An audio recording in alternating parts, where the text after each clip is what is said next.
Welcome to Gate Crashers, a podcast dedicated to kicking open the door to your next favorite thing. Our mission, our creed, and our code is this: to make all things more approachable and accessible to everyone. We want you to find a universe that you'll fall in love with.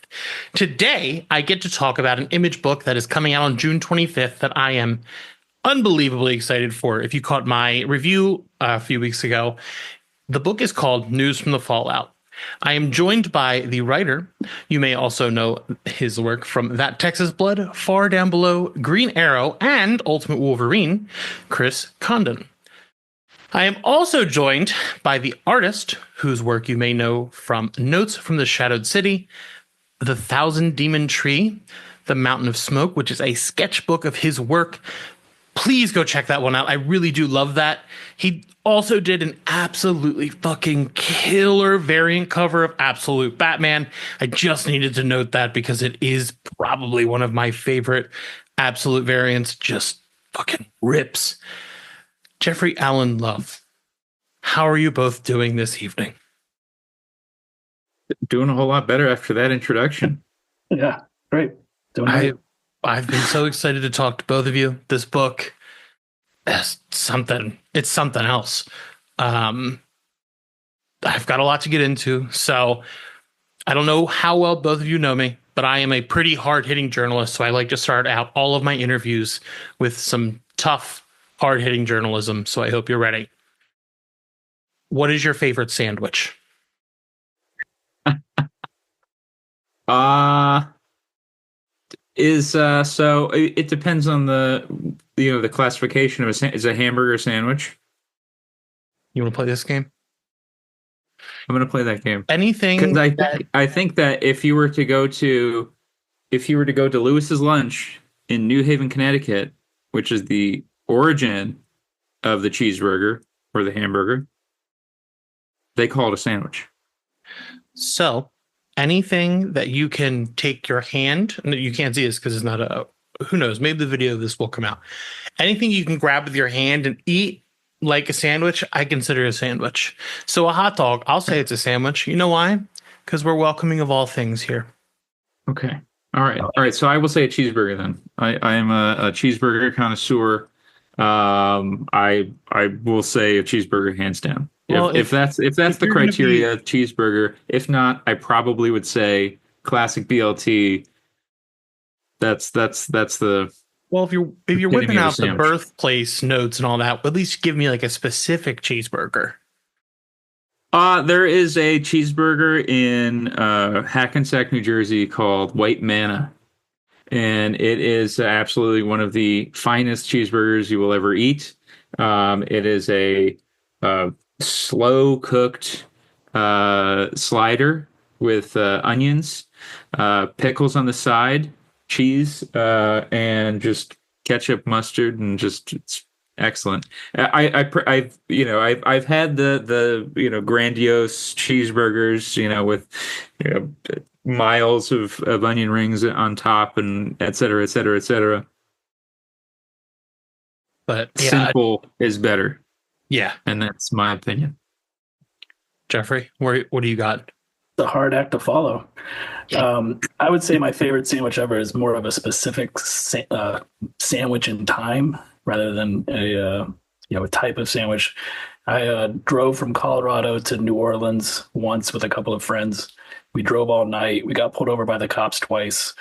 And we finally made it to New Orleans at about 5 a.m. Found a bar that was open. And then next door was a little hole in the wall diner that had a fried oyster po' boy. And it was the best thing I've ever eaten in my life. So that moment, that sandwich for that moment was heaven. Sounds amazing. I love the sandwich with the story. That I don't eat seafood that much, but I would eat that in a heartbeat just because now it's like I kind of want to try a po' boy with. Yeah, wow.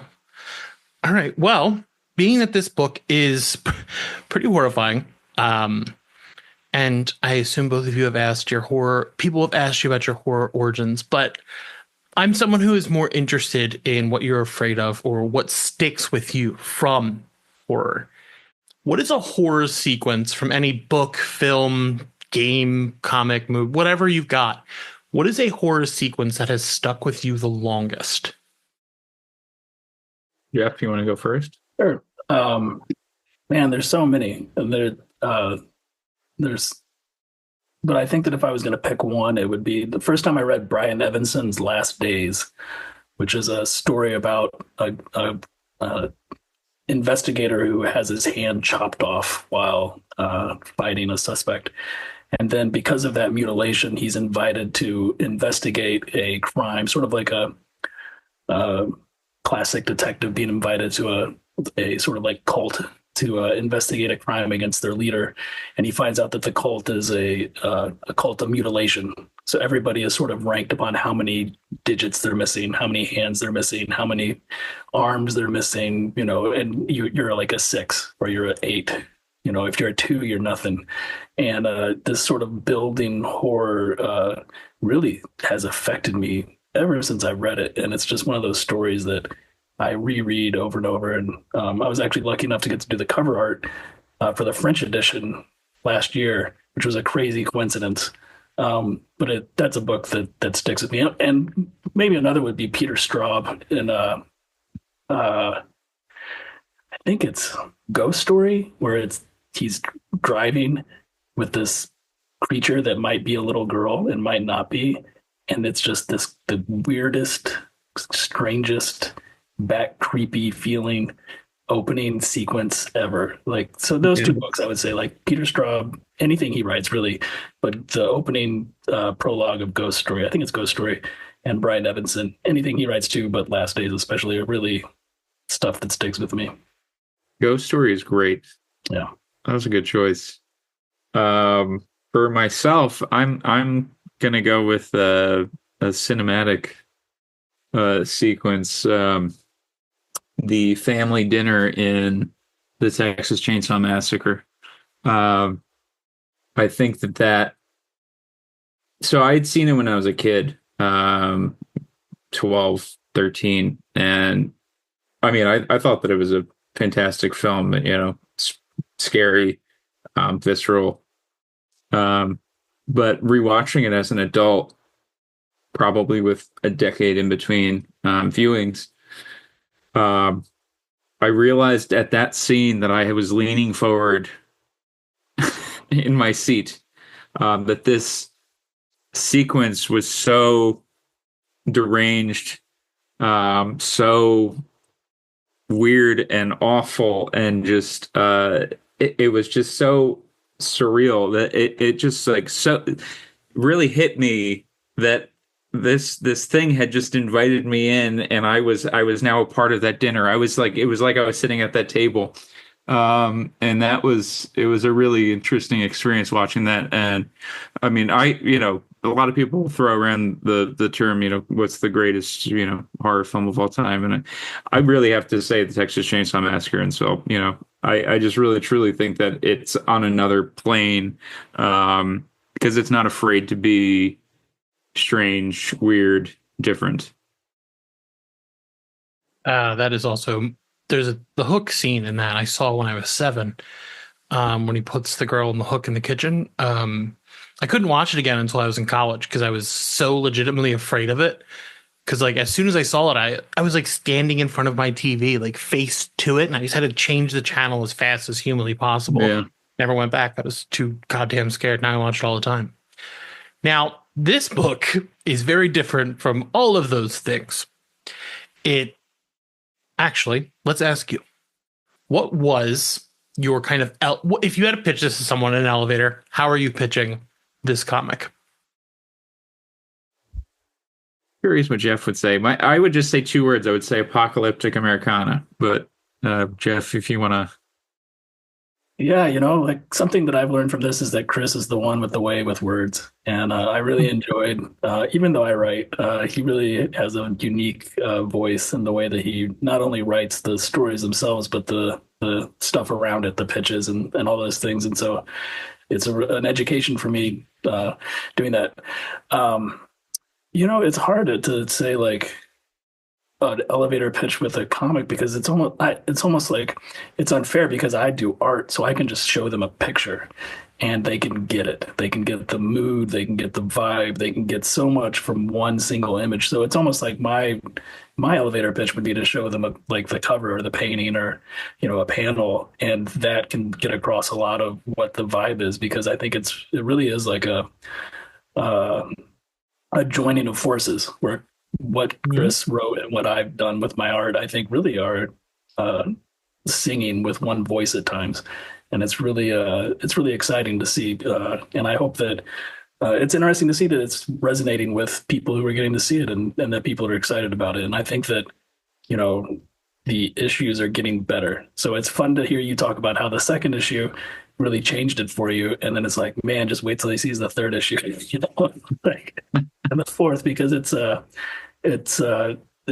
think it's unexpected in a good way what's happening, and again, so I don't know. An elevator pitch for me would be just to show some paintings, which is kind of an unfair advantage to me, rather than having to spend a bunch of time whittling down a 6-issue thing into 20 words. I actually love that, because I'm so interested, because I know you've done a couple of variant covers for Chris's other work, and I know you're a writer as well. So what is the process of making this book together for you two? Like, is it a scripting together? Like, how do you make something together? What is your process?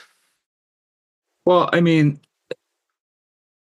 how we work is very similar to how I work with Jacob Phillips, which is we both like what the other one does, and we trust each other.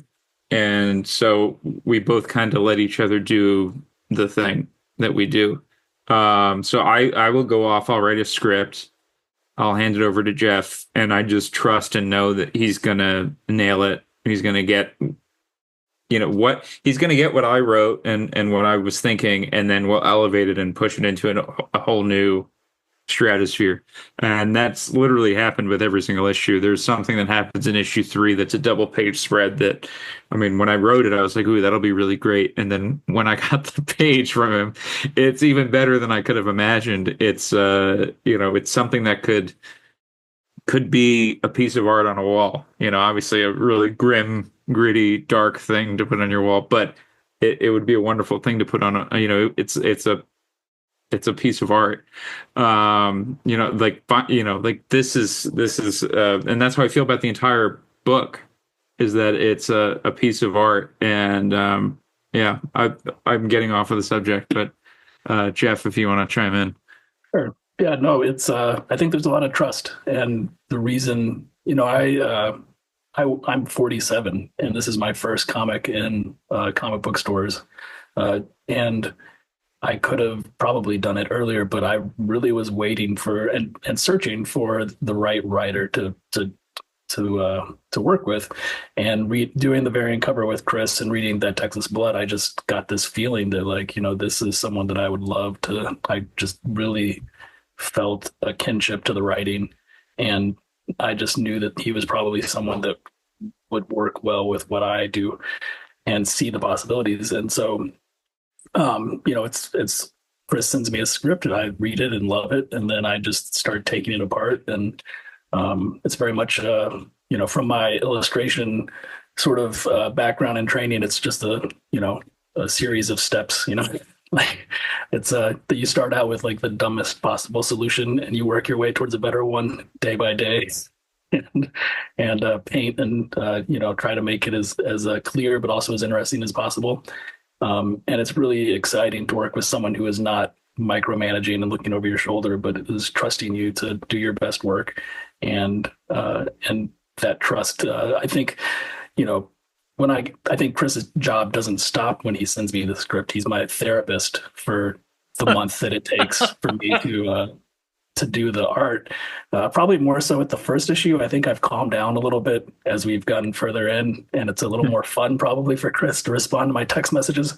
But the collaboration continues more in the conversations that we're having while I'm doing the art, and things that just make it feel like a team. It feels like a team effort. It feels like the two of us trying to make something unique that only we could make and put it out into the world.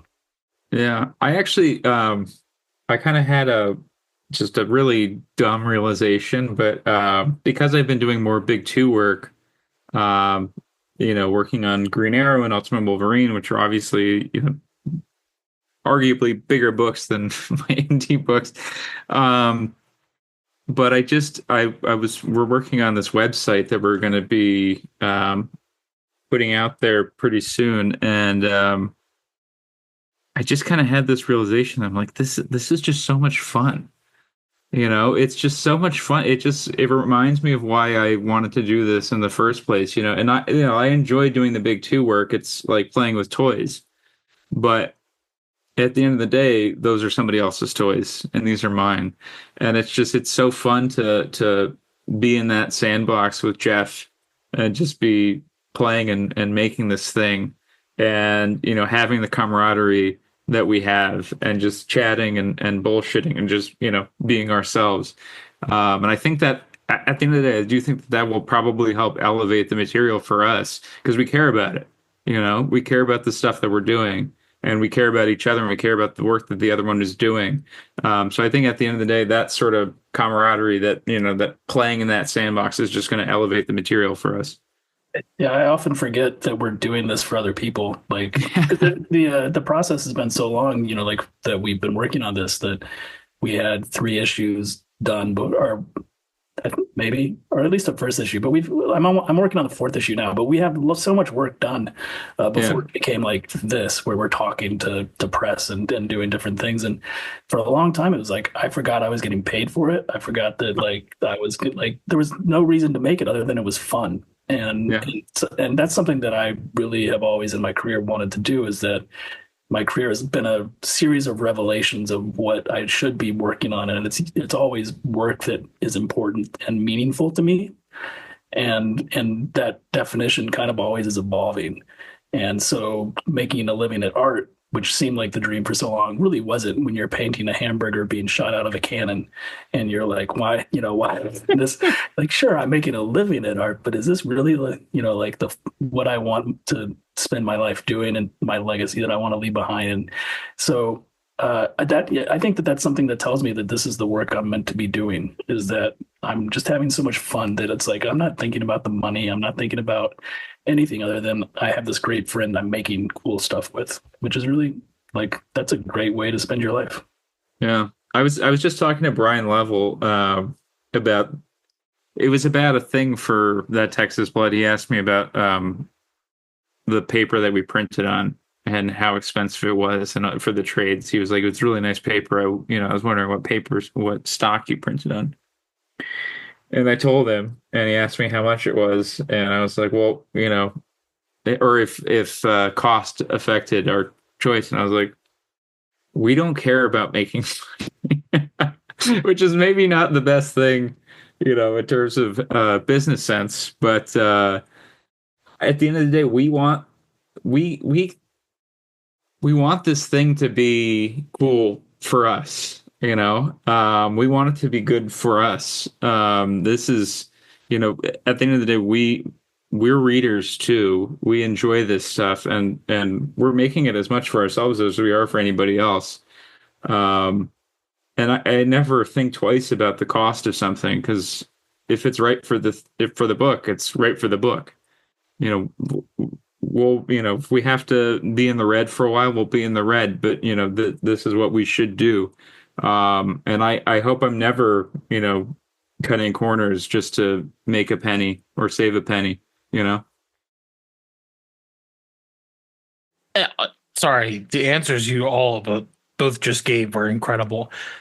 A lot to unpack there. Jeffrey, first off, it didn't click with me that this was like your first in comic book store work, because like I have your artwork around my house. I have like Dark Stars on the shelf over there. I have your Lighthouse cover in my other room. Like your stuff's just around. Like, it just made sense that like you would be in comics too. Like, it just, wow, that's incredible. And like, also the camaraderie thing, like trusting someone so much with something you want to put into the world, and that you just both see each other and understand what you're both wanting in art, is just so cool to hear. And being able to hear you both say it while I'm looking at it and being like, God damn, like it works. Like the collaborative spirit is why comics are so incredible, and getting to see the art be what it is. Now, the book revolves around the bomb, the metaphorical monster creator. For you, why did you want to explore a story that starts from that kind of ignition? Like the humanity created something that could spark that level of villainy. Why did I want to tell the story? Because that's the world that we live in, you know.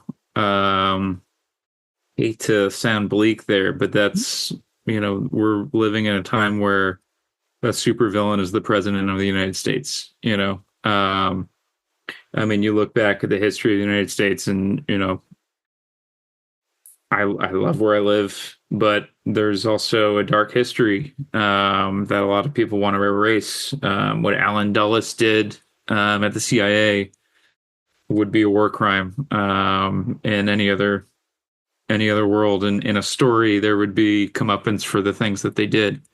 But we don't live in that world. We live in a world where bad people get away with things and the good people suffer. And I, you know, one of the great crimes of humanity is that we created the atomic bomb.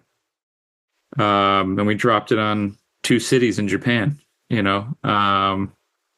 And, you know, there were reasons for why they decided to do that. But at the end of the day, you know, this thing was created, this thing that is, you know, this Promethean fire that we've stolen from the gods.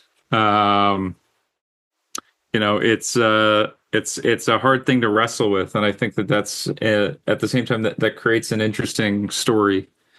So I think at the end of that's, you know, part of what I wanted to tell was that, but I also just wanted to tell a good horror story. So Yeah. One of the most interesting and actually helpful writing terms that I've heard is for like the inciting incident of a story is to think of it as a change bomb, something that goes off and changes everything. And that's, you know, it's literal here, but, you know, there's nothing better to change someone's world than an explosion. Changes everything. Yeah. I love that. Which kind of goes into what your review was bringing up about 9/11. Obviously, I mean, I don't want to, you know, interrogate that too much, but, you know, it's, you know, that was a really traumatic moment in my, you know, I was, I'm a little bit younger than Jeff. I was 10 when 9/11 happened. It was picture day. I remember it clearly. I'm from, you know, suburban New Jersey. You know, we're right next to Staten Island, Metuchen, New Jersey. Mm-hmm. So, you know, we could see the smoke. So that was certainly something that, you know, had that impact. And in a lot of ways, I do see what you're referring to in terms of that, the comparison of, you know, this thing that you're seeing and like, what, you know, what is that? Is it coming here? The fear brought to life. Like, yeah. You and I are similar in age, and you were a bit further up north in Jersey, but like there was never a fear of something horrific of that level ever happening. Like I would see like cartoons that talked about the bomb. You would see like the old clips and the reels of kids hiding under their desks to do the bomb practices. But then the towers fell, and then like Columbine happened around, it was before that, but you started seeing these things and like, oh fuck, things are really scary. And you start to self-actualize as a kid, and you become more of like, you're more aware of the world. And it's like, oh shit, things are really scary. Yeah. But through this whole story, it kind of is just like those fears. And one of the things that I think both of you do really well in this is the soldiers. And I was really curious for you, Jeffrey, is the way there's a specific part towards the beginning of the first issue where the general's giving everyone orders. The way that they're answering him with the sir, yes, sir, the way that people are like answering, it looks like there's like saliva like in their mouth, like they're viscerally answering. I was curious how you kind of drew your inspiration on how you're drawing these soldiers following orders. Was there anything that you were like inspired by with the soldiers in the beginning of the story? I come from a military family, so my father was in the military for 29 years, and I spent my childhood in Germany and South Korea and Hawaii. I spent most of my childhood was spent overseas, and that was during the era of communism, and the Cold War was still going on. So we lived in Germany, and we took a trip to East Germany and saw, what it was like there. Saw the Berlin Wall. Thought it would never come down. Thought it was going to be there forever. Would be in my classroom and hear the jets going overhead with the sonic booms, and know that there was a threat. And then in South Korea, I was in high school there and talking to my dad, and I could call my dad, and he would never know what the weather was like where we were, but he would know what it was like in Pyongyang or in Baghdad or somewhere like that. But I was talking to him about, it was right when Kim Jong-il, I think was the dad, was dying. Kim Jong-il. I think he was the dad. The older one. Un is the son. And he was dying, and they thought, well, North Korea has the largest standing army in the world. And if they decide to load up their nuclear weapons into the back of pickup trucks, they could just drive them as far as they can and detonate them. And, they'll make it like where we live in Seoul, we'll die. And to be a 15-year-old or 16-year-old and be told like the US will then come in and, clean up. But for that first 20 hours or so, it's going to be pretty scary. And probably a bunch of people are going to die if they decide to do it. And so I grew up in this sort of strange fear all the time, like you were talking about in your article, and we've been talking about part of my childhood was being afraid of the world and the things that people were going to do, and that and also just being around the military a lot and seeing the people in it and how they had to be a good soldier. You had to lose yourself to be you had to follow orders, you had to do what you were told. And I think that resonated with me, of this one person being kind of wondering why. What are we like? Why are we doing this? Like, one person has, just can't let it go, but everybody else can because they've been programmed to. And so I think there was a lot of whenever anything military, it brings to me basically the first 18 years of my life, and sort of there's a lot of emotions there. So I think that it was just kind of a fluke that the story that Chris approached me with involved the military, but I bring a lot of emotional baggage, and that may be like a lot of hidden currents. There may not be things in the story that are there, but I'm feeling them as I'm doing it. Yeah. With that also, it wasn't the first story that we were talking about doing, which is interesting. That it wound up being this. Yeah. That interesting. You can wow. There's a lot of the fear in some of these characters' eyes. You can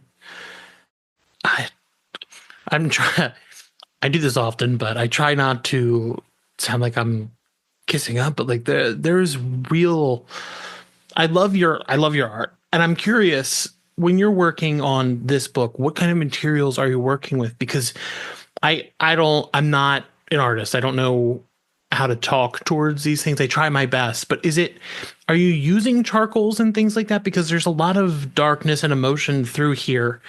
I'm just looking at, let me pull it off. There's this panel with the eyes. This one. It is unfathomable, the fear in those eyes. And I'm just curious, what materials go into something like this? Yeah, so wow. Let's see. It's over here. Well, I keep them in these books because I like to flip through them like they're already comics, so I can refer to the storytelling as I do it. Wow. But it's acrylic. It's mostly acrylic paint and ink. and a little bit of maybe pencil and things like that. There's no charcoal, but it's great because every person who talks about the art says charcoal. So I feel like I should just say yes, it's charcoal. Right. So See what happens. Is acrylic how you get the shading? What is? And then that's acrylic paint too, but probably applied with an airbrush. But there's my art. This is going to it's a horrible pun, but I painted myself into a corner by finding a unique way of working for single images. So for like book covers and things like the comic book covers, things like that, I found a way of working that I really enjoyed because it can be very expressive. I love expressive mark making and having people not have no clue how I made a certain mark. But to do it as every single panel is insane. Like it really is. Like, why did I do this to myself? You're mad. But it's becoming fun again now. Like at first it was frightening, but now it's fun again. And but it's really just like a lot of my artwork is done with brayers and sponges and like makeup sponges. I get a lot of ideas from my kids' art projects from school. Well, they'll come home and they'll have like something cool they did, and it'll be like, oh, we used a clothespin to like pick up dead leaves, and then we dip that in paint and we use that to like make marks. I'm like, oh my god, like I'm gonna go buy a bunch of clothespins and try that. So I think my work was trying not to think about what is an artist's tool, but what is the result of trying something. So I get a lot of ideas from the hardware store, from just like weird things, like what would happen if I dipped that in ink or paint and pressed it on paper, and so it really is like, oh, my wife is using makeup sponges. I wonder what that would look like if I dipped that in paint. And can I borrow some of your makeup sponges? So it's really just being open to trying new things and trying different things, and the key is to have a very strong composition. So I'm very inspired by like Touch of Evil and old film noir with these really strong, stark shadows and strong film compositions. Because if I can have a strong composition that reads storytelling wise, I can do almost anything technique wise and it will still work if the silhouette is strong. So because a lot of my work is out of my control, it's very like chaos. And so if I have a strong composition that I can then destroy, but it still reads, then that's how it works. Because it really is like a Rorschach ink blot at a certain point. It's like, okay, I let the materials do what they wanted to do, and maybe there's an eye over there. So how can I accentuate that enough so other people see it? And I'm glad you brought that part up, because as I look, there's an ethereal, smoky, like otherworldly feeling to your art. There's some artists that it's hard to describe their art because you're saying, there's like Sienkiewicz, who I could never compare to another artist. That's how I feel about your work, because nothing else exists like this to me. But you mentioned the film noir, like the stark contrast. Your use of white through issue 1 and 2 is so stark. Like the reflection off of glasses, especially that next page you just pulled up with the white on the gas mask. So that's intentional. Your use of white is very thematically intentional in the work. Oh, definitely. And it's negative space is such a strong tool to be used, especially in black and white, and just coming from book covers and things like that, like really learning to like I think of it like players, like a stage play. Like you have your how many things do you need to have on the stage to tell the story? It's not like let's throw everything on there. It's like, can we get away with just 2 people in black t-shirts up there talking to each other, and how much we can. So like in terms of a composition, you basically have like shape, value, and edge. And so you can, within those 3 things, you can make infinite compositions. And so by focusing on, when I used to teach and talk to students, I would say, you're not like, with this cover, you're not like, you're saying you want to make it more exciting. Well, you don't like take exciting and put it on there, like what's exciting, but you play with shape, you play with value, you play with edge, you change those things, and that can make it more exciting. So, but I'm really like a dumb artist. Like, and so having things be simple, like, let's just like color's too hard. Let's just make it black and white, and keeping things really simple for me allows me to make what seems like good art. When really it's just like I'm taking all my strengths and hoping you don't see the magician's hand hiding all the weaknesses over here. Like look at the black and white strong composition and everything else is way over here. Yeah. So, it's hard to talk about my art now. It's hard because like it's 20 years of like making bad art to get here and feeling like a fraud along the way. So, I never thought that I would be make a living as an artist. I never thought I would be any good at it. So it really is just like, if there's anyone listening who's hoping to be an artist, just ignore those thoughts and keep going. Yeah, because you've done a pretty good job. Thanks. Sorry, I didn't mean to leave you out there for so long. No, and I was enjoying listening. Yeah, all right. I love this book. Private Fallows. Something Thanks. have always been a huge fan of is gas masks. I think they're just so aesthetically interesting to look at. There's something about them. I don't know if it's that Hot Topic middle schooler in me that has just always loved that goth aesthetic. But Private Fallows wears his gas mask for all of issue 1 and most of issue 2. Is there something for you thematically about a gas mask that makes it interesting to have a character wearing it other than the, not breathing in toxic fumes? I mean, it was very much for the practical purpose of, not breathing in the stuff. But yeah, I mean, I do think that there is that, because obviously, Otis, Private Fallows, shows up at a diner, a roadside diner, and shows up with a gun and wearing a gas mask, which is something that the patrons of that diner have never experienced before.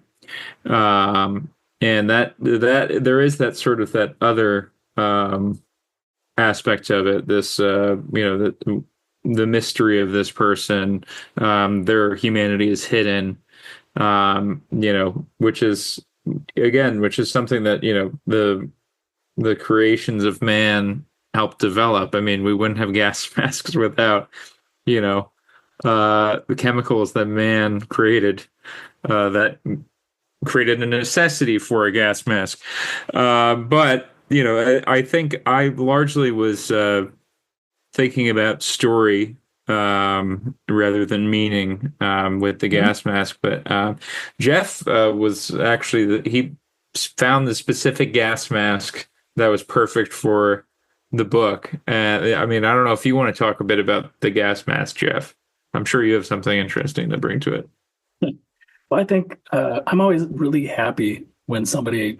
I think like looking at Miyazaki films, I've noticed this. Looking at manga and looking at films and superhero comics and things, it's always wonderful when you can have somebody wear a mask because it means you don't have to draw their face and they're instantly recognizable. And I think that's a lot of like superhero stuff. Is like the costume on is like it makes it way easier to draw.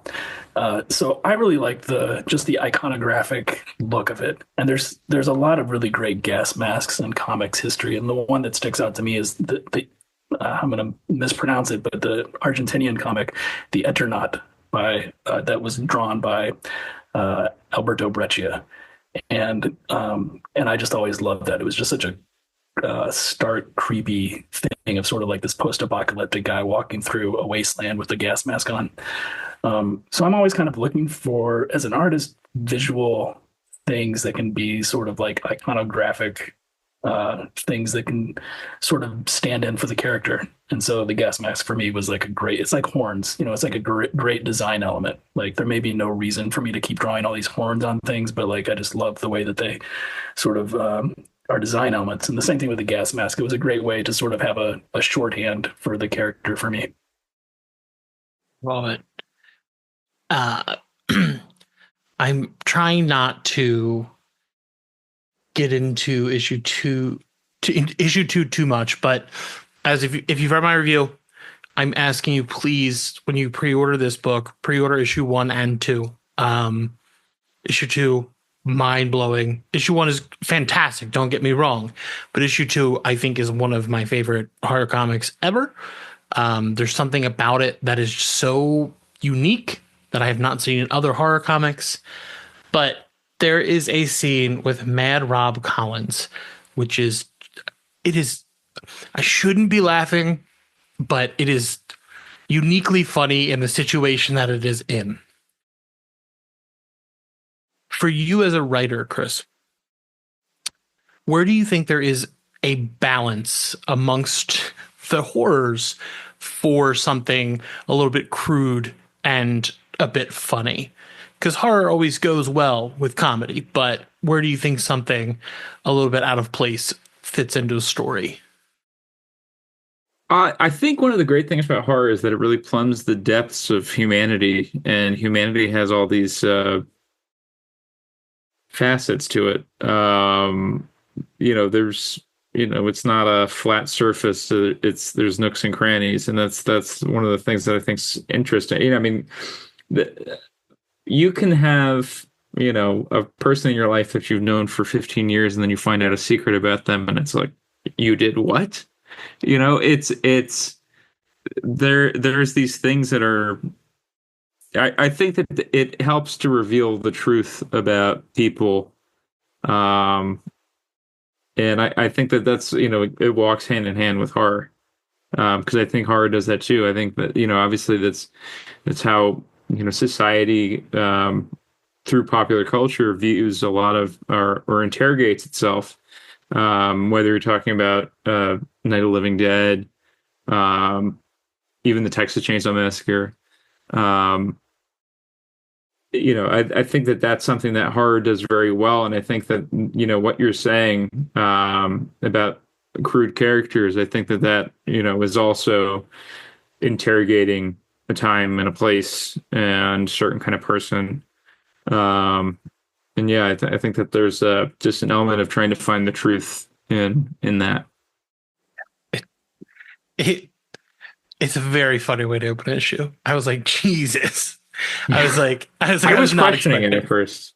Yeah. I'm not sure. I was like, is this too? But I was like, you know what? I think this is perfect for the character. Ain't no woman alive can tie down Mad Rob Collins. I was like, all right, that kind of, what a douchebag, but what a guy.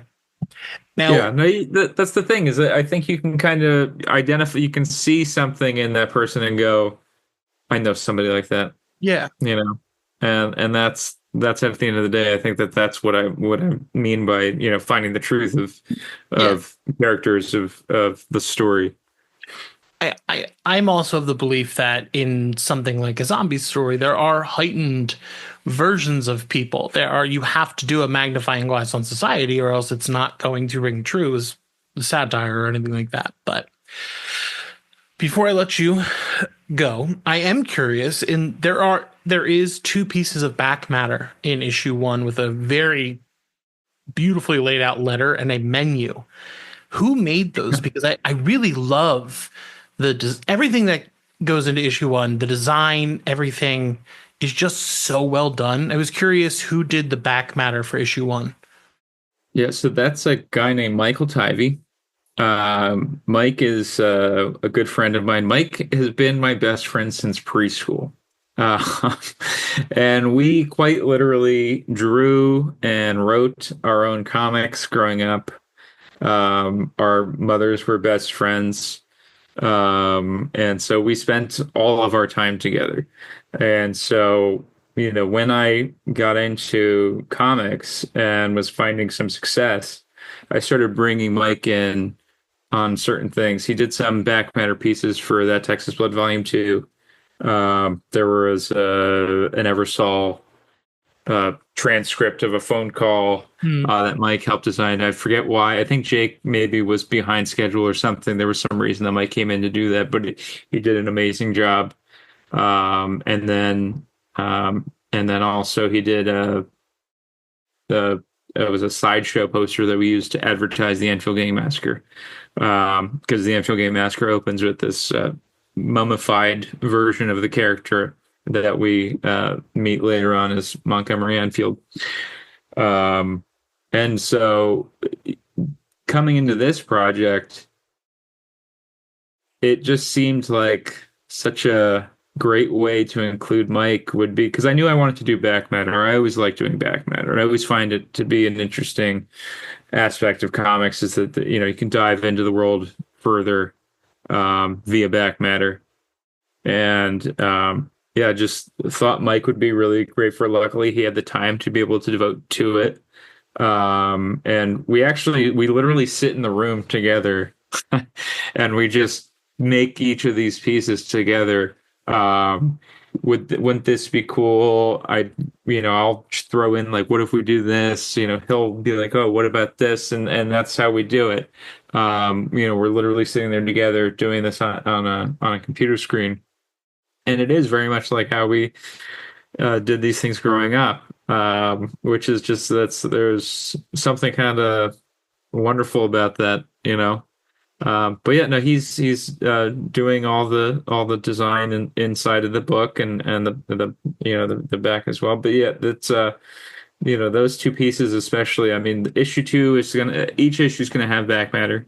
There will be some Mad Rob centric back matter in issue 2 that we're working on currently. There's going to be a boxing poster for him from his days boxing. So it's just a great joy to get to collaborate with my pal that I've been friends with since I was 4 years old. So but yeah, he's doing a fantastic job, and I wanted to thank you in person for highlighting his work in the in your review. I felt that his work was a piece with Jeff's work on the interiors, and I'm glad that you highlighted that, because I do feel like it. They both complement each other. Yeah, I am someone who believes every piece of something makes the art. Like, that's the first thing you're going to see when you open the book. Like, it has to set the tone, and it set it perfectly. Yeah. The reason I didn't see the back matter is because I had 2 different review copies. One I got way early, one I got later. Right. And I read the other one, not seeing this back matter till today. And I was like, what is this? I would have written about this, because this is the stuff I die for. I love back matter. I love weird, minute stuff in universe. It's my bread and butter. I do have one. I love it too. And it makes me so happy. It's you and your best bud just doing it together. Like, that is, I live for that stuff. This is a book made by best buds. That's you can only get me to support this book so much. Like, I can only do so much. You don't have to butter me up anymore. I can throw some Step Brothers gifts onto the screen right now. Yeah. Right? Yeah. I do want to also highlight. I mean, we did not mention our fantastic letterer, Hassan Otsmane-Elhaou, who brings so much to the book. And one of the things that I've noticed it in Hassan's work before I started collaborating with him, but on Green Arrow, which was the first collaboration. Well, technically, we did the pitch for that News from the Fallout, but on a published piece, Haas just brings so much to the book. His work really feels a piece with what Jeff is doing. It works with it. It works within the panels. It never feels out of place. And one of the things I always tell creators that are up and coming and trying to do their own stuff, if you're going to spend money anywhere, spend your money on a good letterer, because if you don't have a good letterer, you're going to have a bad comic. And so that's one of the things that, we are so fortunate to be working with one of the best letterers in the business. And yet because you probably, I don't want to, speak out of school, but there's probably letterers who come onto a project and they sort of, throw something onto the page. Oz spends time figuring out what the right font is, what the right shape of this balloon is, what the tail should look like. Is this tail straight? Does it loop around, like, why does it do the things that it does? And that's, that I think that what we're each kind of doing, it just I've been saying this a lot, but it just elevates everybody else's work. And we're really fortunate to be working with him. The sound effects in the issue, more so in the fighting, are those letters him? Like, is he doing those letters? Yes. Yeah. Holy shit. Well, so again, Jeff, your art style is so unique. His lettering, it looks like he's doing it. I don't know if that's a font or by hand, but it's not. I think he may be doing it by hand. Because I don't want to speak for him, but Yeah, that would be my guess too. it's like, so it's not it looks like chalk almost, where it's like there's skitter, and it's unbelievable. He's on another level in this book. Even the font bubbles match the art style. It's like, I wrote about it in the review. It's just everything about this book sings, because it is all working in unison in a way many other books cannot. It's just so good. And they're probably all having to problem solve because my art makes it so difficult for everything. So it's like, you have to come up with a bespoke solution to make it fit, but the effort is worth it because he's doing amazing stuff. I think it's great. yeah. One last one, Chris. You did bring up Green Arrow. I have this buddy, Adam, from Northern Ireland, that wanted me to ask you about Mia Durden, I think her name is. You have any thoughts? Is she something about Green Arrow? She's a character in it or something? Yeah, something like that. I got 2 words. Mamma mia. No, I'm trying to bring in. So where we came into the story was, Ollie had just betrayed everybody, his friends, his family, and so it made sense to kind of make him a solo hero for a bit. So I moved him into a tenement apartment. He was working solo in the first story. In the second story, we're bringing in some more family members. Roy Harper and his daughter Leanne, and there may be other people that will pop up in the third volume, but we'll have to wait and see. I'm not gonna. I don't like giving spoilers away. That's only Brad. But there's a very strong possibility that Mia will make an appearance. I'm really glad. Your Green Arrow is good. This was specifically for Adam. He was really dead set on it too. So, Adam, I hope you're happy. You've embarrassed me for the last time, and I'll see you in the court. But other than that, thank you both for being here. I cannot say enough good things about this book. It will be on shelves June 25th. Tell your local comic book shop that you want issues 1 and 2. You want the whole series. You want the whole series. Just tell them you want the whole thing. Just let them know. If you don't have a comic book shop, thirdeyecomics.com, you can pre-order it there, and they ship around the country. What else should people be buying from you? Well, I also just want to highlight real quick. We are going to be launching a website. Dan, when is this gonna? Whenever you tell me. Okay, so it's going to be next week, but I mean, technically people can go on it now. I've kind of been doing a dry run of beta testing, if you will, of the website on my Patreon, which is patreon.com/Condon Phillips. It's a mutual Patreon between myself and Jacob Phillips. But it's www.newsfromthefallout.com. It is an informational website, but it also holds secrets.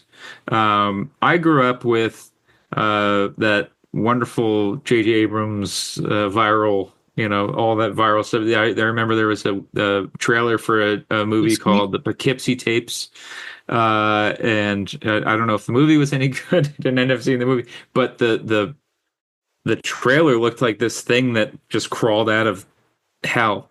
And it looked real, and it was scary, and that was kind of a wonderful thing. And so we wanted to kind of do that with this website. So it's designed to look like a boring government page. And if you click around, if you highlight the words on the pages, You might find some secret messages that will be pointing you to certain things. It's all in universe, but also, like I said, it's an informational website where you'll find information about each issue, about the creators, and about the further story of that we're telling, and also blurbs and that kind of stuff. So, but it's just sort of built into this this idea of building out the universe, making it immersive, making people want to spend time in that world outside of the comic, and also have it be in service of the comic. Wow, this is cool as shit. Sorry, I'm on just what? Sorry, this is incredible. Where are you? On what page? Are you on? I'm on launch dates. Okay, go back to the other the Directory. Go to the top of the page and highlight it.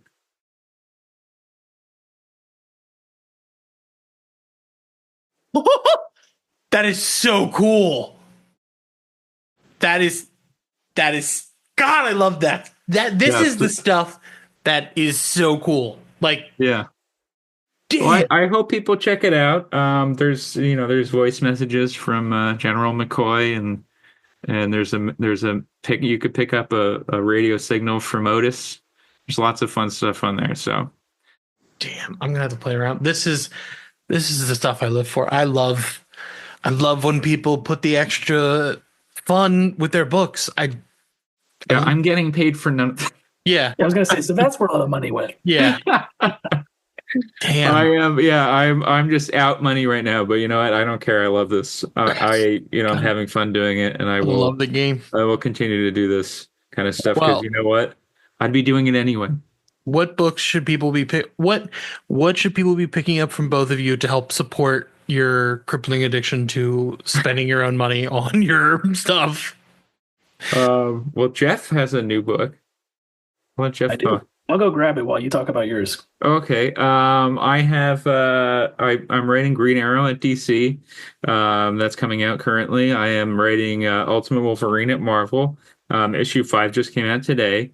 I'm writing a book called Far Down Below that's coming out from Mad Cave Studios.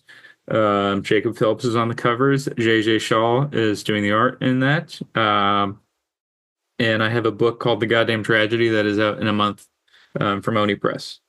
And that's pretty much it, I think. There might be more and I'm forgetting. The busiest man in comics. So I have a new book that's it's available direct from Flesk Publications, which is an art book publisher, but they also publish my weird art filmy European ambient music books.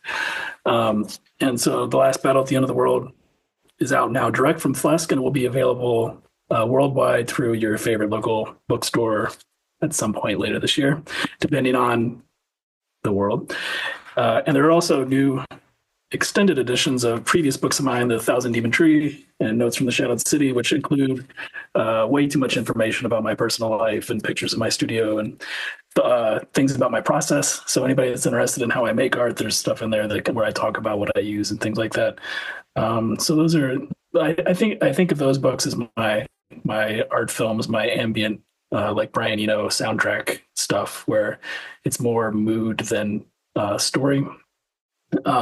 And then order every single issue of News from the Fallout, because I think it's going to be a really cool book. I agree with that.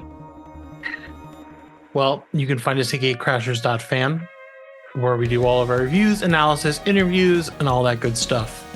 We'll catch you again soon. Thank you both for being here. Thank you.